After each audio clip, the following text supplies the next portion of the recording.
महिला मन ला आत्मनिर्भर और स्वावलंबी बनाए बर शासन ह कई योजना संचालित करे हे, जेमा के एक योजना रेडी टू ईट है, जेन गर्भवती माता और आंगनबाड़ी के बच्चा मन बर दलिया के निर्माण करथे। लेकिन ये योजना में कैबिनेट में मंजूरी मिले के बाद सेंधमारी लगत नजर आवत है। कोरबा में हजारों के संख्या में सुभाष चौक में बीजेपी के बैनर तले महिला स्व सहायता समूह मन के महिला मन धरना प्रदर्शन करिस और मुख्यमंत्री के नाम ज्ञापन सौंपिस। बीजेपी पदाधिकारी मन के कहना है कि राज्य सरकार महिला स्व सहायता समूह मन के साथ छलावा करत है, कमीशन खोरी और अपन पदाधिकारी मन ला लाभ पहुंचाए बर एक काम करे जावत है।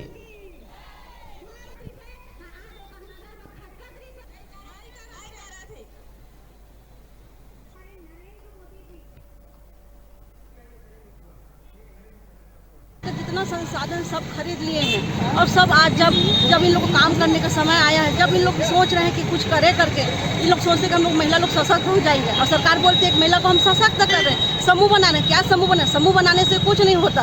अब बिहार योजना में 10 समूह बना रहे हैं, जब उन लोग को काम ही नहीं देंगे तो क्या मतलब।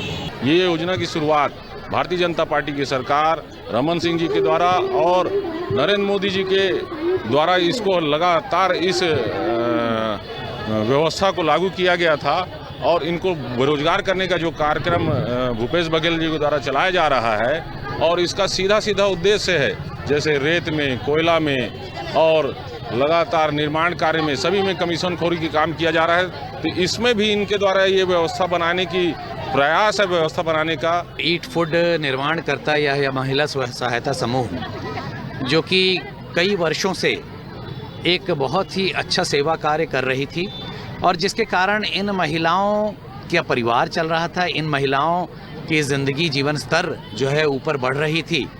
उस पे अचानक 22 तारीख को एक निर्णय लेकर के ये महिला एवं बाल विकास विभाग से हटा करके खनिज विभाग में डाल देना और कहना कि मशीन से बनाया जाएगा और गुणवत्ता अच्छी नहीं है। और कई हमारी हज़ारों महिलाएं छत्तीसगढ़ की, जो कि मैं कहूँगा कि एकदम बेरोज़गार होने के कगार पे आ गई हैं।